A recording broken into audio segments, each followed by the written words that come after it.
clarify. Hindi ko po kinukontra. In fact, I'm a very good friend of the Honorable Leviste. But the only reason that I had to amend the motion of the Honorable Ridon is that meron po tayong proseso.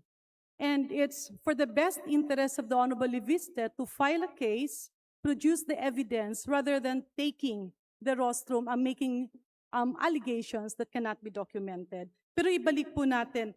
Mr. Speaker, pasensya na po kung Lian, meron po ba kayong away na politika sa Batangas? Or kayo po ay magkakasama?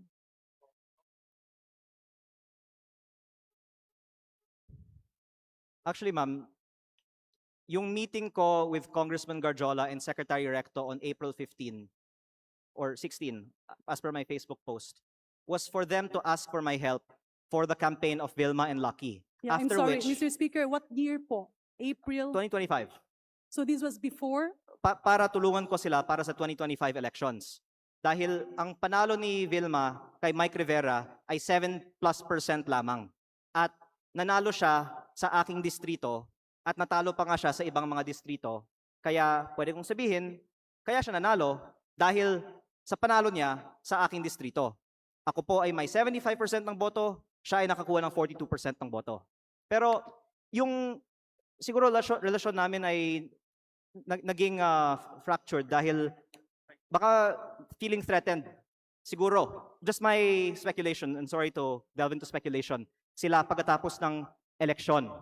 At ang isang halimbawa nito ay noong April 24, bumisita si Pangulong Marcos para sa bawat barangay makikinabang sa Batangas at may 84 barangays na hindi binigyan ng kanilang 200,000 pesos.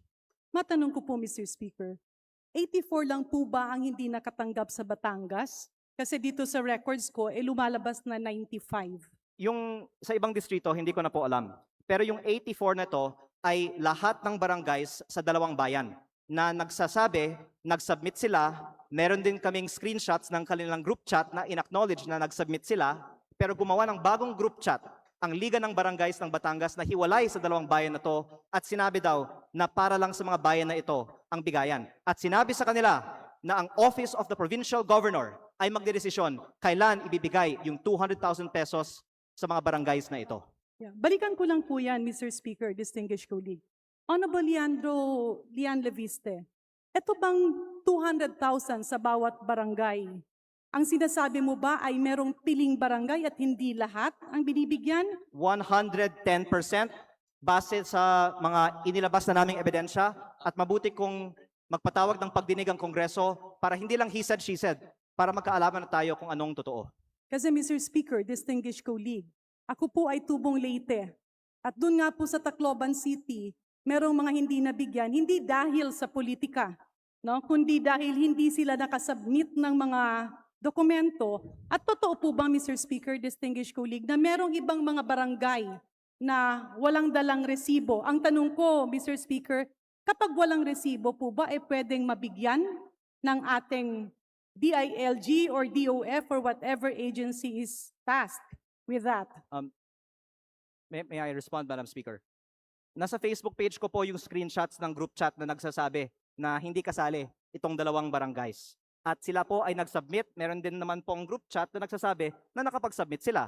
Kaya base po sa matibay na ebidensya at ayon sa kanilang testimonya, sinabi sa kanila ng Office of the Provincial Governor na hindi talaga sila kasama. Kaya para you don't just take it from me, magpatawag na lang ng pagdinig ang Kongreso tungkol sa bagay na ito. Mr. Speaker, distinguished colleague, kanina kasi narinig ko lang yung 6 billion at tila nakakaingit yung foundation ni Congressman Lian. Yung foundation nyo po ay namimigay ng tulong at ang 6 billion ay nanggaling po sa inyo. Opo, at wala pong contractor na nagbibigay sa akin ng suporta para sa eleksyon. You Yun ang have punto 1 ko. minute, honorable members. Please wrap up. So, Mr. Speaker, may I reiterate, ang 6 billion po ay donasyon nyo. In Sa- cash and shares at hindi ko po natapos pa ang aking bigayan. Tuloy-tuloy ang libreng serbisyo medikal. Nakaraang linggo, nagbigay po tayo ng libreng serbisyong medikal sa medical mission sa aking distrito. Meron din tayong relief goods na inihahanda para sa darating na typhoon season. At kahit walang eleksyon, Yeah. Natutuwa lang ako na mamigay ng pera na alam ko ay galing sa malinis na panggagalingan. At kapag sinabi niyo pong malinis na pinanggagalingan, saan po ito nanggaling, Honorable Yan? Binenta ko ang shares sa aking kumpanya at ako po ay may business career na nasa public record at Ano pong kumpanya ito, Mr. Speaker?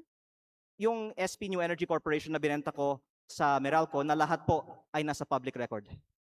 At dito po Madam nanggaling. Deputy Speaker, I believe we have exhausted too much time in Yeah. this topic. Thank you very much. Please wrap Pero up. Yes, nananawagan din ako na question. gumawa ng pagdinig ang Last Kongreso question, tungkol Mr. sa tagong Speaker. yaman ng ibang mga Majority Leader. kongresista.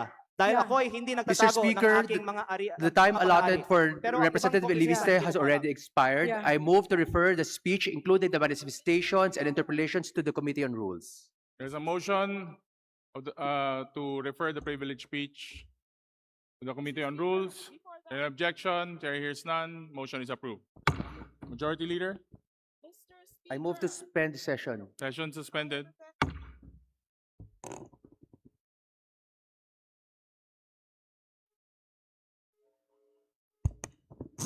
Session is resumed. Majority Leader, Mr. Speaker, I would like to recognize Representative Laila De Lima. Thank you, Mr. the Speaker. Honorable De Lima is recognized. Yes, I know that there is this pending motion about referring the matter already to the proper committee or terminating the period of, terminating the privileged speech of Representative Leandro Leviste. Now, but this is an important parliamentary inquiry, status inquiry. Because, you know, for clarity. Yes, we heard the motion of Representative Garin on the deletion or striking out of those portions or parts of the privileged speech without basis. I am very interested as to exactly are those, specifically, because during the break, during the suspension, this representation approached Representative Leviste, and I was asking him about his claim, the general claim, that everybody in this hall has engaged in vote buying. So I was telling him, can you please withdraw that particular portion because we find it offensive.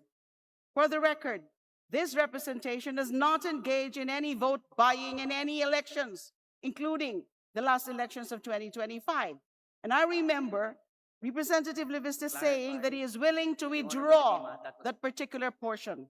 So may we ask Representative Leviste if in fact that is the case, that he has withdrawn, that he is withdrawing that portion because it has no basis, it has no evidence, it's purely speculative, it's offensive, it's unfair to everybody here in this hall.